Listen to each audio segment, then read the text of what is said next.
자, 이번 시간부터는 그 이전에 배웠던 동학농민운동에 이어서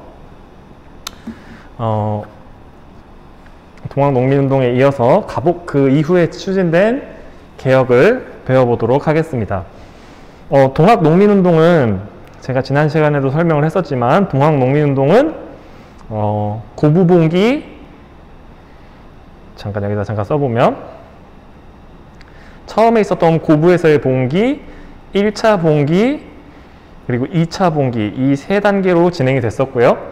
그래서 이 개별의 순서를 좀 잘 구별해 주시면 좋을 것 같습니다. 그래서 이번에는 그 동학농민운동이 아래에서 위로 개혁을 요청한 거였다면 이제는 그 요청에 응답해서 위에서부터 아래로 이루어진 그런 개혁들을 이렇게 여기 영향을 준 거죠. 이렇게 영향을 준 그런 개혁들에 대해서 한번 배워보도록 하겠습니다. 첫 번째로 여러분들 우리가 가보개혁 이전에 배웠던 그러니까 어떻게 보면 최초의 근대적 개혁이라고 개혁 내지는 정변이라고 볼 수 있었던 게 갑신정변이 있었습니다. 여러분들 갑신정변, 이 갑신정변과 요 가보개혁이 일정 정도의 비슷한 측면이 있는데 뭐죠, 여러분들? 이 밑에 나와요, 여러분들. 밑에. 바로 친일적 성격이 있다. 그러니까 친일이라고 하는 게 여기서는 뭐 나라를 팔아먹고 이런 의미가 아니라 일본의 도움으로 이런 개혁들을 추구한 성격이 강하다라고 알아주시면 좋을 것 같습니다, 여러분들.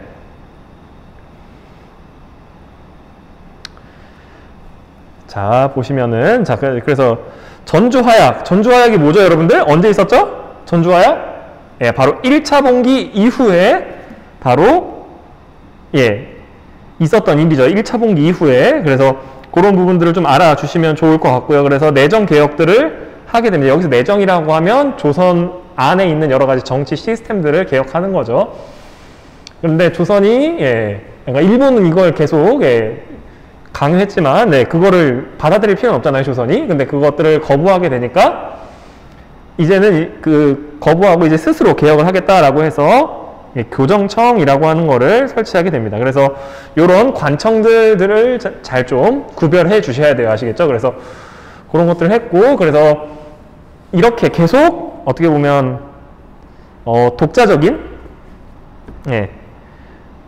독자적인 개혁을 추구하려고 하니까 일본에서는 경복궁을 점령하는 이걸 조금 역사적 워딩으로 해보면 경복궁 쿠데타라고 하기도 하거든요. 그래서 이걸 하게 되고 김홍집이라고 하는 자신의 입맛에 맞는 사람들을 이 일본에서 내각을 구성하게 합니다. 그래서 김홍집 내각이라고 하는 그 내각의 성격이 친일적이다라고 제가 이 위에서 먼저 이렇게 제가 한번 정의를 내리고 시작했잖아요. 그래서 이런 맥락에서 이런 설명이 나온 거다.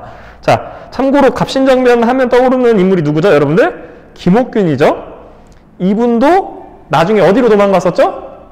김옥균이라고 하시는 분도 일본으로 도망을 갔잖아요. 그래서 어떻게 보면 일본과 친밀한 관계 속에서 이런 것들이 진행이 됐다라고 알아주시면 좋을 것 같습니다. 그래서 김홍집 내각이 군국기무처라고 하는 거를 신설하고 근대적 개혁을 진행합니다. 참 여러분들 근대라고 하는 말 자체도 여러분들 이게 자세하게 공부를 하게 되면 근대적 개혁이다라고 하는 것도 무려 한 학기 정도 공부할 분량이 나오는 부분이기도 합니다. 그렇지만 여기서의 핵심은 이 밑에 내용은 내용을 중심으로 조금 기억을 해볼게요. 자, 정치적 측면에서는 근대적이다라고 하면은 왕실 사무와 국정 사무를 분리한다. 자, 이게 뭐냐면 이제 왕실과 나라 그 조정 행정 관료들이 분리가 되었다라고 이렇게 생각을 해주면 좋을 것 같아요. 그리고 과거제가 없어졌다. 자, 여러분들 과거제가 없어졌다고 하는 게 좋은 건가요? 나쁜 건가요? 맥락이 없기 때문에 여러분들 이걸 좋다 나쁘다로 볼 수 없어요. 다만 과거제가 어떤 한계가 있었죠, 여러분들? 조선이 갖고 있는 과거제가? 예, 천민들은 볼 수 없는, 그러니까 못 보는 사람이 존재하는 거예요. 그러니까 이게 그런 측면에서는 과거제가 없어지고 모두가 다 그러니까 관료가 될 수 있는 길이 열렸다라고 본다면 이 과거제 폐지가 긍정적으로 볼 수도 있는 거죠, 여러분들. 어쨌든 그렇고요. 그리고 다음으로 이 경제적 측면에서 보시면, 자, 재정을 담당하는 관청을 일원화 한다. 자, 일원화라는 게 뭐냐면, 자, 여러분들 지금 우리가 세금 어디다 내죠, 여러분들? 세금 어디다 냅니까? 모르는 게 당연하죠, 여러분들. 여러분들이 이거 알면은, 네, 너무 바쁜 삶이에요. 아시겠죠? 그래서 모르는 게 당연하고, 우리가 세금을 내면 그 세금은 기획재정부라고 하는 데에서 국가 전체의 재정을 담당을 해서 누구에게 도와줄지, 어떻게 돈을 배분할지를 결정을 합니다. 그거를 의회의 승인을 받아서 실행을 하는 거고요. 근데 이 이전에는 지금 현재 대한민국이 기획재정부라고 하는 곳에서 재정을 운영하는 것과는 다르게 여러 관청, 예를 들어 예산을 담당하는 호조라고 하는 관청에서도 돈을 만들어서 활용하기도 하고, 뿐만 아니라 예조, 공조 뭐 등등등 여러 관청에서 이 화폐를 찍어내기도 하고 이 재정을 스스로 돌렸기 때문에 그런 부분에서 굉장히 좀 비효율적인 부분들이 있었거든요. 그런 거를 통합적으로 관리하기 시작했다라고 하는 측면에서 알아주시면 좋을 것 같고요. 자, 은분위 화폐제도라고 하는 게 뭐냐면 이게 또 쉽지 않은데, 그러니까 은을 기준으로 해서 그 돈의 가치를 매긴다라고 알아주시면 돼요. 아시겠죠? 뭐 우리로 따지면 1원에 은 얼마, 요 개념으로 이렇게 가치를 연동시킨다라고 알아주시면 좋을 것 같습니다. 그리고 자, 밑에서 보게 되면 조세의 급납화, 그리고 도량령의 통일 같은 것들이 추진이 됩니다. 그리고 조세의 급납화라고 하는 거는 그거예요, 여러분들. 이전에 우리가 조선 같은 경우에는 세금을 뭘로 낸다 그랬죠, 제가? 그 이전에도 얘기했었지만 제가 명나라, 청나라 얘기하면서 했었잖아요. 바로 면포와 쌀로 줬단 말이에요. 면포와 쌀로 주던 것들을 이제는 화폐를 통해서 이 세금을 내기 시작했다라고 알아주시면 좋을 것 같습니다. 그리고 사회면에서는 드디어 신분제라고 하는 게 폐지가 됩니다. 법적으로 폐지가 돼요. 그래서 그런 부분들을 알아주시면 좋을 것 같고, 과부의 재가도 허용되고요. 그리고 조혼과 연좌제도 금지가 됩니다. 그래서 전반적인 이런 사회 개혁이 이루어지게 되는데, 여러분 핵심은 그겁니다, 여러분들. 이 개혁의 추동 세력이 누구를 의지했다라고요, 여러분들? 제가 위에다 썼었지만, 이 친일적 성격이 굉장히 강했다. 그리고 결국엔 이 청일전쟁이 제가 말씀드렸잖아요, 여러분들. 동학농민운동이 발생하는 과정에서 뭘 야기시켰다 그랬죠, 제가, 여러분들? 청일전쟁이라고 하는 이 다른 두 나라의 전쟁을 야기시킵니다. 왜? 단서조항이 붙죠, 여러분들? 청나라와 일본이 군대를 파견하게 되면 동시에 파견한다라고 했기 때문에 우리가 청나라한테 동학농민운동 중 맞게 군대를 보내주세요라고 요청을 하자마자 자동적으로 일본군이 개입하게 됐고요. 그 시간 차이를 두고 갈등을 겪다가 이 조선을 누가 차지하느냐를 종국에는 그러니까 목표로 삼고 전쟁이 벌어집니다. 정말 슬픈 건 뭐냐면 청일전쟁이면 여러분들 어디서 발생해야 됩니까, 여러분들? 청나라 땅이나 일본 땅에서 발생해야 되는데 전쟁이 어디서 발견했었다고요? 조선에서 이 청일전쟁이 발견을 했었다. 참 이게 슬픈 역사입니다. 이런 슬픈 역사가 뭐 전쟁이라는 건 뭐 발생할 수도 있는데 남의 나라 두 나라의 전쟁이 이 한국에서 발생한다라고 하는 것은 참 이게 반복돼서는 안 될 그런 역사죠, 여러분들. 어쨌든 무튼 그렇고요. 그래서 이때 여러분들 핵심은 그겁니다. 이 청일전쟁에서 누가 승리해요? 일본이 승리를 하고요. 일본이 승리하니까 다시 이제 좀 더 일본과 친밀한 사람을 이 개혁의 주체로 지원합니다. 그게 바로 이 박영효라고 하는 사람을 귀국시켜가지고 다시 한번 이 개혁의 주체로 삼게 되는 거죠. 그래서 이때 이 홍범 14조라고 하는 걸 해서 개혁의 기본 방향도 이렇게 제시를 합니다. 그래서 여러 가지 이런 근대적 모습, 여기서 핵심은 그거예요. 행정구역을 뭐 개편하기도 하고, 핵심은 또 사법권의 독립. 자, 여러분들 제가 얘기했었죠? 예전에 갑오개혁 이전에 조선시대 최고의 문제점은 뭐라 그랬죠? 그렇습니다, 여러분들. 지방관으로 파견되는 사람이 행정적인 측면 플러스 뭘 했다고 해요, 여러분들? 사법적인 측면까지 담당을 했단 말이에요. 그렇기 때문에 이 사람이 부패하게 됐을 때 그 해악이 엄청 컸다라고 알아주시면 좋을 것 같습니다. 네.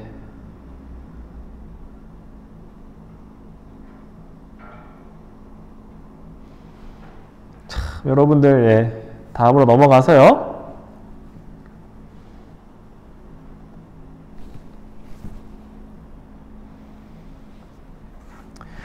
자, 갑신정변 때, 요 두 개에서 그러니까 제기됐던 것 중에 반영된 게 뭐냐. 갑신정변 때 뭐가 됐었죠, 여러분들? 한번 이게 배웠던 거니까 복습하고 넘어가면, 신분제 폐지 주장했었고요. 그리고 뭘 또 주장했습니까? 재정의 일원화.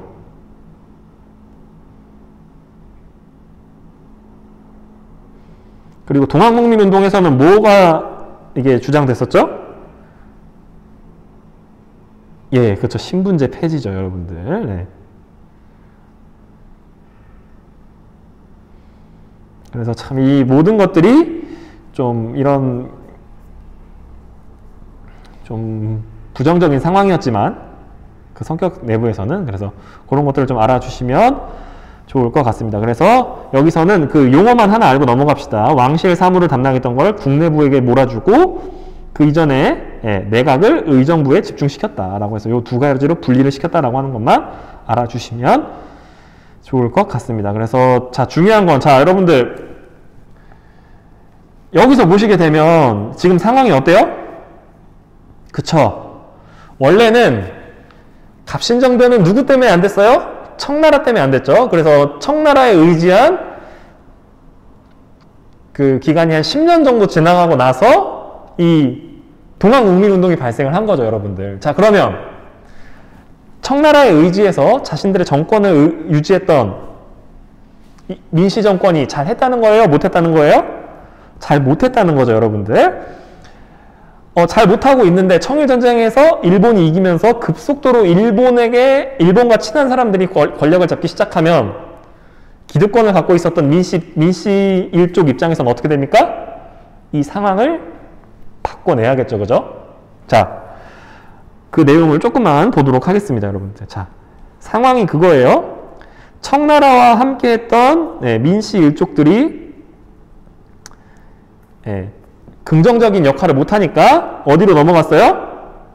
뭐가 발생했습니까? 동학농민운동이 발생했고 이 동학농민운동 때문에 이걸 해결하는 과정에서 이 두 가지가 발생했죠. 내부적으로는 갑오개혁이라고 하는 게 발생을 했고 동학농민운동 때문에 외부적으로 뭐가 발생합니까? 청일전쟁이라고 하는 게 발생을 한 거예요.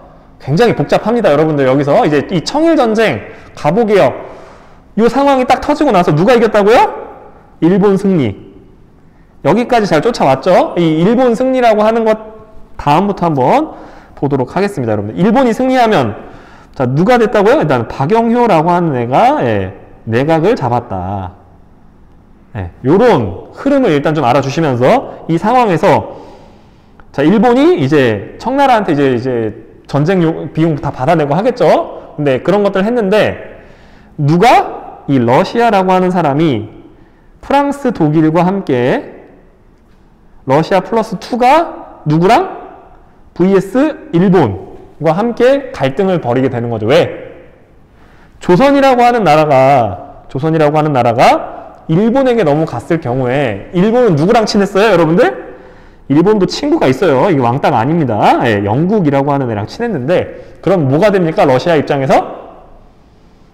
부동항이라고 하는 얼지 않는 항구를 쉽게 이용하기 어렵게 되겠다라고 느껴서 일본에게 압력을 가하게 되죠. 그래서 이 사건 있고 나서 한 10년 후쯤에 예, 을사조약 연간에 뭐 1904년, 5년 요 연간에 다시 한번 러일 전쟁이 발생을 합니다, 여러분들. 그래서 이렇게 압력을 가해서 자 여기서 보게 되면 일본이 랴오뚱 만도를 청에게 돌려줍니다. 청나라가 귀여워서 예, 착해서 잘 봐주고 싶어서 이걸 돌려준 게 아니라 어떻게 했다고요? 예, 러시아는 본인의 그런 그 국가 이익을 위해서 그 일본을 억압한 거죠. 그걸 본 조선 입장에서는 어떻게 됩니까?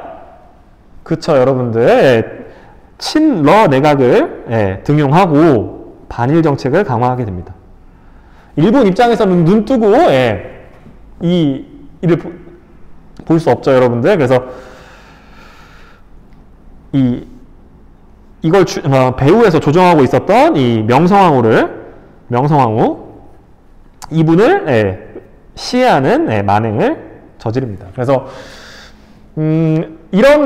이 과정을 통해서 이 민씨 쪽을 중심으로 하는 보수파 관료들이 굉장히 세력이 약해지게 됩니다. 자, 여러분들, 예.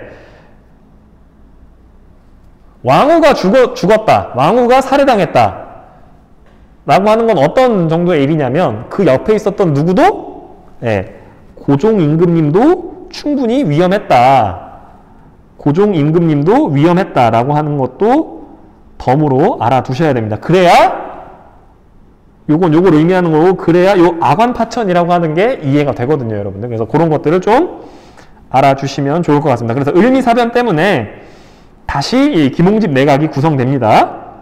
사람이 일관적이에요, 아시겠죠? 네. 여러분들 친일이라고 해서 이게 과연 나쁘냐라고 보는 거는 좀 문제가 있습니다, 여러분들. 제가 처음부터 얘기했지만 고종의 입장에서 보자고 얘기했었잖아요. 그래서 그런 관점에서 봐주시면 좋을 것 같습니다. 자, 이 김홍집 내각은 다시 또 이게 쭉쭉 예, 개혁을 추진합니다. 그래서 태양력 사용, 단발령 실시 이런 것들을 추진하고요. 그래서 이것 때문에 예,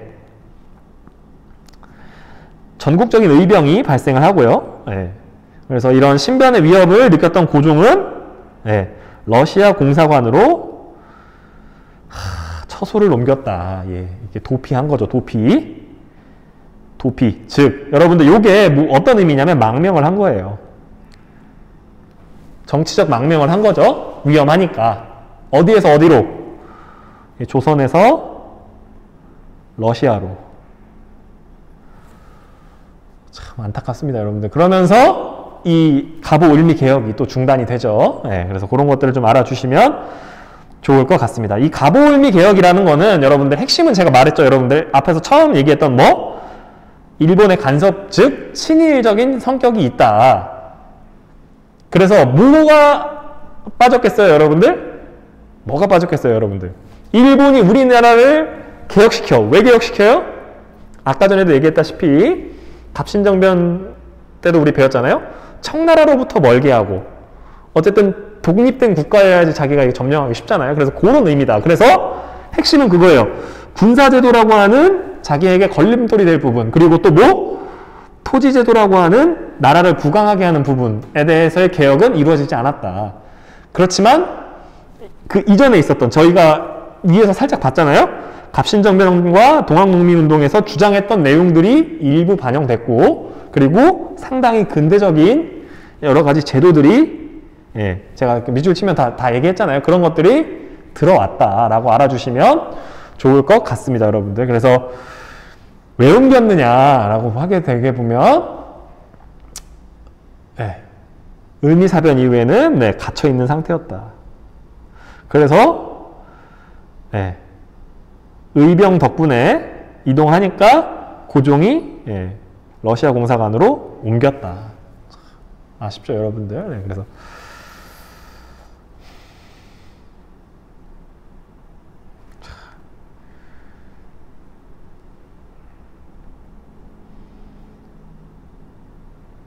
이 일 때문에 수많은 네, 이권들을 또 러시아에게 주게 됩니다, 여러분들. 자, 다음 시간에는 네, 독립협회와 대한제국에 대해서 한번 배워보도록 하겠습니다.